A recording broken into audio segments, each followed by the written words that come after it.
The crowd roared as Marcus Johnson's glove connected with Devin Carter's jaw, sending him stumbling backward into the ropes. Sweat and blood sprayed through the air under the harsh lights of Madison Square Garden. Marcus advanced, his eyes locked on his dazed opponent. "Finish him, Marcus, don't let him recover," shouted Coach Wilson from the corner, his voice barely audible over the frenzied crowd. Devin's legs wobbled. His eyes were unfocused, the telltale sign of a boxer one good hit away from hitting the canvas. The referee hovered close, ready to step in if necessary. Marcus had waited 3 years for this moment. 3 years since Devin had taken the championship from him in a controversial split decision that had haunted his career. 3 years of taunts, insults, and smirks from the man who'd stolen his glory. Now, in the 10th round of their rematch, vengeance was within reach. But as Marcus closed in for the knockout, something stopped him. Maybe it was the memory of watching Muhammad Ali on television just weeks earlier, showing mercy to a beaten opponent. Maybe it was something in Devin's eyes, a flash of humanity beneath the bravado. Whatever it was, Marcus pulled his punch, delivering just enough force to win the round, but not enough to cause serious damage. The bell rang. Devin stumbled back to his corner, saved by the clock. "What the hell was that?" Coach Wilson hissed, shoving a water bottle into Marcus's hand. "You had him, you could have ended this." Marcus spat into the bucket. "I'll take him in the next round. My way. This ain't a charity match, son." He wouldn't show you the same mercy. The words stung because Marcus knew they were true. Devin Carter had built his reputation on being ruthless, a knockout artist who showed no compassion in the ring. The 11th round began. Devin, surprisingly recovered, came out aggressive, landing a solid jab to Marcus's ribs. The crowd erupted as the fighters exchanged blows in the center of the ring, but Marcus maintained control, his superior footwork keeping him just beyond Devin's devastating right hook. In the final minute of the round, Marcus saw his opening. Devin lowered his guard after throwing a wide left, leaving his jaw exposed. One clean shot would end it. The championship would be his again. Redemption. Vindication. Marcus launched a perfect right cross, then adjusted mid-swing, redirecting the force to Devin's shoulder instead of his temple. The crowd sensed the hesitation. Boos rained down from the upper decks. Even the commentators noted it. Johnson had a clear knockout opportunity there, Jim, but he seemed to pull back. I've never seen anything like it in a championship bout. When the final bell rang, the decision went to Marcus by unanimous decision. He had dominated every round except the 11th. The belt was his again, but the victory felt hollow amid the mixed reaction from the crowd. As tradition dictated, the fighters met in the center of the ring. Marcus extended his hand. "Good fight." Devin's eyes narrowed, confusion and something else. Maybe respect, maybe resentment, flickering across his face. He took Marcus's hand briefly, then leaned in close. "You had me beat in the 10th. Why'd you let up?" Before Marcus could answer, they were separated by officials and reporters flooding the ring. Cameras flashed. Microphones appeared in front of Marcus's face. "Champion, can you explain what happened in the 10th round? It looked like you deliberately avoided a knockout opportunity." Marcus dabbed at a cut above his eye. "I won the fight. That's all that matters." Later in the locker room, Marcus sat alone, hands still wrapped, staring at the championship belt beside him. The door opened and Coach Wilson entered with Marcus's manager, Frank Dennison, a sharp-dressed man with calculating eyes. "What the hell were you thinking out there?" Frank demanded. "The betting lines had you winning by knockout. The promoters wanted a highlight reel finish. You think people tune in to watch boxers play patty cake?" "I won, didn't I?" Marcus replied, unwrapping his hands. "That's not the point," Frank continued. "This rematch was supposed to establish you as the next great heavyweight. Instead, people are leaving wondering if you've gone soft." Coach Wilson sat beside Marcus. "Son, I've been in this business 40 years. Mercy gets you nowhere in boxing. It's kill or be killed." Marcus stood towering over both men. Ali showed mercy to Norton in their last fight. He could have finished him but didn't. "You're not Ali," Frank snapped. "He could afford to make those choices. You can't." A knock interrupted them. A young assistant poked his head in. "Mr. Johnson, there's someone here to see you."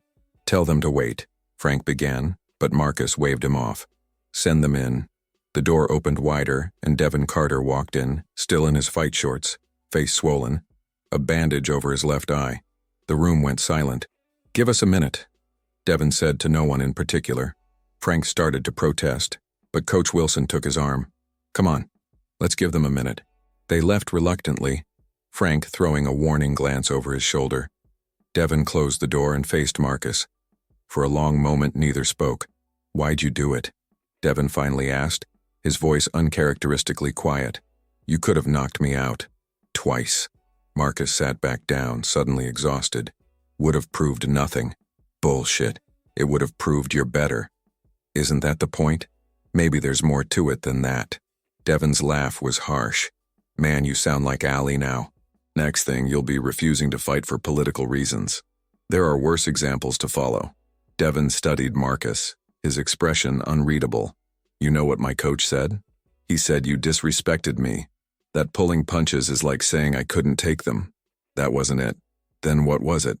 "Huh?" Devin's voice rose. "You feel sorry for me or something?" Marcus met his gaze. "I've been knocked out. Lying there while they count you out. Feeling like you failed everyone who believed in you. I didn't need to do that to you to prove I'm better."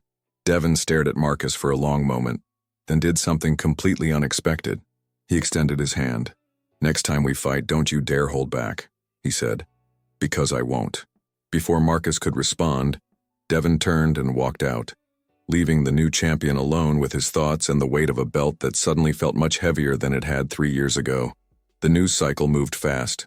Within a week, the boxing world had found new controversies to obsess over, and Marcus's moment of mercy, as one columnist had dubbed it, faded from headlines. But its impact lingered in the form of fan mail, some praising his sportsmanship, others questioning his killer instinct. Marcus threw himself into training, working on his left hook, improving his stamina. If he couldn't change the narrative with words, he'd do it with actions in his next fight. "Your numbers are down," Frank announced one morning, bursting into the gym with a newspaper tucked under his arm. "The network is worried about the pay-per-view projections for your first title defense." Marcus continued hitting the heavy bag. "Thought that Brazilian kid was a good draw." "He is. But you're not anymore." Frank slapped the newspaper down on a bench. "Look at this." The sports section featured a large photo of Devin Carter at a charity event, surrounded by children. The headline read, "Carter launches youth boxing program in Harlem. Every kid deserves a fighting chance." Marcus stopped punching. "Good for him." "Good for him?" "He's rehabilitating his image while yours tanks. Fans liked him as the villain. Now he's doing this saint act, and you're the boring champion who won't finish a fight." Coach Wilson called from across the gym. "Frank, let him train. We've got a title defense in 8 weeks." Frank pointed at Marcus. "We need to talk strategy. Marketing. Your brand is—" "My brand," Marcus interrupted, unwrapping his hands. "I'm not a pair of sneakers, Frank. I'm a boxer. You're a product. We all are in this business." Marcus walked away, heading for the locker room. Frank followed. "The network wants to build up a trilogy with Carter," Frank continued. "Big money, but they need the storyline. Bad blood, redemption, something to sell tickets." Marcus turned on the shower. "I'm not playing make-believe for ticket sales. It's not make-believe. It's promotion. It's bullshit." Marcus stepped into the shower stall, effectively ending the conversation. Later that evening, Marcus drove to his mother's house in Queens. As always, the modest 2-bedroom home where he'd grown up offered a sanctuary from the boxing world. His mother, Elaine, had a way of cutting through the noise. "You're all over the place," she observed as they sat at the kitchen table. Unfocused. Marcus smiled. "Hello to you too, Mama." She waved away his greeting. "Don't change the subject. Something's eating at you." He told her about Frank's concerns, about the media's reaction to the fight, about the unexpected encounter with Devin. Elaine listened, then got up to pour more iced tea. "You remember what your father used to say about boxing? That it's the only sport where the object is to hurt your opponent. And what did he say about that?" Marcus sighed. "That's why it demands more character than any other sport." "Exactly." She sat back down. "Your father was a good boxer, but he never became great because he couldn't separate the man from the sport. He took every punch personally, held grudges. It ate him up inside. I don't hold grudges against Devin." "No, but you're letting others define what your victory should look like." She took his hand. "Your father would be proud of what you did in that ring. The restraint you showed. The respect." "Frank says I'm hurting my brand." Elaine laughed. "Frank would sell his mother if the price was right." You listen to your heart, it's gotten you this far. As Marcus drove home, his mother's words echoed in his mind. He was so lost in thought that he almost missed the figure standing beside a broken-down car on the side of the road. He slowed, then did a double-take as he recognized Devin Carter. Marcus pulled over. "Car trouble?" Devin looked up, surprise crossing his face. "Just my luck. Of all the people to drive by. Want a ride?" Devin hesitated, then looked at his smoking car. "Guess I don't have much choice." The first few minutes in the car were awkward, filled with stilted small talk about the weather and traffic. Finally, Marcus broke the tension. "I saw the article about your youth program. That's good work." Devin shrugged. "It's nothing. Just giving back." "In Harlem? That's your neighborhood?" "Yeah. Grew up on 143rd. Not exactly the place college scouts come looking for the next great hope." Marcus nodded.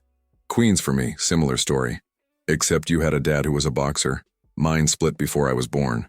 The personal revelation surprised Marcus. Devin had always been private about his background. "My pops taught me the basics," Marcus acknowledged. "But he died when I was 15. Cancer." Devin was quiet for a moment. "Sorry to hear that." "Thanks." Another silence fell, but this one felt different. Less antagonistic, more contemplative. "You know what bugs me about our last fight?" Devin finally said. "Not that you could have knocked me out, it's that I didn't see it coming. All these years I thought I had your number. Turns out I didn't know you at all." Marcus glanced at him. "Maybe neither of us knows the other as well as we thought." "Maybe." Devin looked out the window. "My manager wants me to trash talk you in the press. Set up the trilogy. Says controversy sells." "Mine too." Devin laughed. "These vultures, man. They don't care about us. Just the money we make them." When they reached the address Devin had given, an upscale apartment building in Manhattan, Devin didn't immediately get out. "I'm serious about what I said in the locker room," he said. "When we fight again, don't hold back. I want your best." Marcus nodded. "You'll get it." Devin opened the door, then paused. "Hey, I'm doing a thing at the youth center Friday, showing kids some basics. Could use another pair of hands if you're interested." The invitation caught Marcus off guard. "You sure that's a good idea? Two rivals working together?" Devin grinned. "Might confuse the hell out of our managers. That alone makes it worth it." As Devin walked away, Marcus felt something shift between them. Not friendship exactly, but the beginning of a respect that transcended their rivalry. It was something neither of their managers would understand. Something that couldn't be packaged or sold. And for the first time since winning back the championship, Marcus felt truly victorious. The Harlem Boys and Girls Club smelled of floor wax and sweat, its aging gymnasium lined with punching bags and speedballs donated by Devin's foundation. About 20 kids between the ages of 10 and 16 gathered around the boxing ring, their excited chatter filling the space. Marcus felt strangely nervous as he entered. Fighting in front of thousands was one thing. Facing a group of skeptical Harlem teenagers was another challenge entirely. Devin spotted him and waved him over. "Didn't think you'd actually show." "Said I would, didn't I?" A flash of surprise crossed Devin's face, quickly replaced by a grin. "Come on, champ, let's show these kids how it's done." They started with basics, proper stance, how to wrap hands, simple jabs. The kids were hesitant at first, especially around Marcus, whom many regarded with suspicion as the man who defeated their hometown hero. But as the afternoon progressed, the atmosphere warmed. "Now watch this," Devin said, calling a lanky 13-year-old into the ring. "Marcus here has one of the best defensive techniques in the business. Try to hit him, Darnell." The boy threw wild punches while Marcus demonstrated blocks and slips, letting a few light taps connect to keep the kid encouraged. Soon, the others were clamoring for their turn.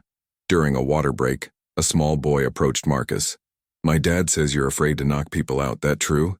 Marcus knelt to the child's level. "What's your name?" "Antoine." "Well, Antoine, boxing isn't just about knocking people out. It's about skill, strategy, respect. Sometimes the bravest thing is showing restraint." The boy considered this. "My dad says that's for wimps. Everyone's got opinions. What matters is what you believe." "I don't know what I believe yet. I'm only 9. Marcus laughed. "That's fair. You've got time to figure it out." As the session wound down, an unexpected visitor arrived. A reporter from Boxing Illustrated, notepad in hand. "Well, this is unexpected," she said, eyeing the two rivals working together. The boxing world thinks you two hate each other, but here you are tag-teaming a youth event. Devin tensed. This isn't for publicity. Everything's for publicity in your business, she countered. Mind if I ask a few questions? Get some photos? Before they could answer, Frank burst through the doors, face flushed with anger. Behind him came Devin's manager, Ray Porter, equally furious. What the hell is this? Frank demanded, pulling Marcus aside. Cozying up to the enemy? Have you lost your mind? Across the room, Ray was giving Devin a similar earful. It's just a community event, Frank, Marcus said, keeping his voice low. For the kids. You think I'm stupid? This little kumbaya session is going to kill the trilogy marketing. We need heat between you two, not this friendship crap. The reporter moved closer, clearly intrigued by the conflict. It's not about marketing, Marcus insisted. It's about doing something positive. Frank's laugh was bitter. Since when do boxers care about being positive? You fight. That's your job. Leave the charity photo ops to celebrities. Marcus noticed the kids watching, their expressions a mix of confusion and disappointment. The magic of the afternoon was evaporating. We're done here, he said firmly. This isn't the place. You're damn right we're done, Frank snarled. We'll talk about this at the gym tomorrow, and you can explain to the network why their bad blood narrative just went up in smoke. After the managers stormed out, the reporter approached again. Seems like there's tension, just not between the two of you. Care to comment? Devin stepped forward. No comment. This is a private event for the kids. The reporter's eyes gleamed. That's not what your foundation's press release said. It mentioned media availability. Plans changed. Marcus interjected. Sorry you wasted a trip. After she left, Devin turned to Marcus. Sorry about that. Ray must have leaked it trying to get some positive press. Not your fault. Frank would have done the same. They finished the session, but the carefree atmosphere had evaporated. As they packed up, Devin said, You know they're going to make our lives hell for this, right? Probably, Marcus agreed. Worth it, though. These kids needed to see something different today. Devin studied him. You really believe all that stuff you told Antoine? About restraint and respect? I do. My whole career I've been taught that boxing is war. No mercy.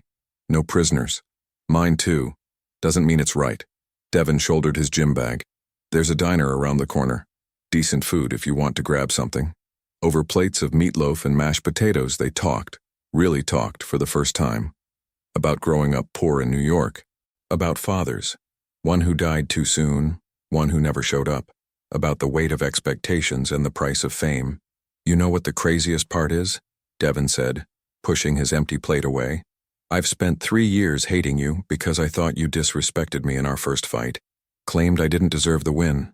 I was angry, Marcus admitted. Said things I shouldn't have. And then in the rematch, when you could have humiliated me, you didn't. Made me realize maybe I had you all wrong. The waitress refilled their coffee cups. Outside, darkness had fallen, the street alive with the rhythm of Harlem at night. So what now? Marcus asked. Our managers want blood. The networks want a grudge match. And what do you want? Marcus considered the question. A fair fight. No bullshit storylines. Just 2 athletes at the top of their game. Devin nodded slowly. I'd like that too. But this business doesn't work that way. They need the drama. Maybe it's time to change the business. Devin laughed. Now you really sound like Ali. They parted ways with a plan to meet again at the youth center, regardless of what their managers thought. But as Marcus drove home, he couldn't shake the feeling that something bigger was brewing. A choice between playing by the old rules or forging a new path, one that might cost him more than he was prepared to lose. The following weeks became a power struggle. Frank threatened to drop Marcus if he continued associating with Devin outside the ring. The network executives made similar threats, citing contract clauses about maintaining the competitive integrity of the sport. But every Friday, Marcus showed up at the Harlem Boys and Girls Club. And every Friday, so did Devin. Word spread. What had started with 20 kids grew to 50, then 100. Parents began attending. Community leaders.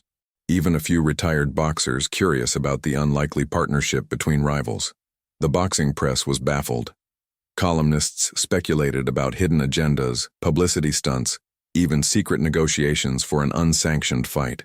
Few considered the simplest explanation, that 2 men who had spent years trying to hurt each other had found common ground in trying to help others. 2 months into their weekly sessions, they received an unexpected visit from an aging legend, Joe Frazier, whose battles with Ali had defined an era. "Heard what you boys are doing here," Frazier said, observing the crowded gymnasium. "Taking competition back to what it's supposed to be. Respect, honor. None of this trash talk circus we got now." His presence brought legitimate media attention. Sports Illustrated sent a photographer. ESPN requested interviews. Suddenly, what had begun as a small act of defiance against their managers had become a movement. The night before Marcus's title defense against the Brazilian challenger, Devin called him. "You ready for tomorrow?" "As I'll ever be." "Listen, I've been thinking about what comes next. For us, I mean. The trilogy." Marcus sat up in his hotel bed. "What about it? What if we did it differently? No trash talk. No manufactured beef. Just promote it as what it is. Two of the best heavyweights testing each other, pure boxing. Frank would have a heart attack. Ray too. But here's the thing. We've got leverage now. This youth program is getting national attention. Ali called me yesterday. Said he wants to attend the next session." Marcus whistled. "Ali himself?" "Yeah. Said we're bringing dignity back to the sweet science." His words. "So what are you suggesting?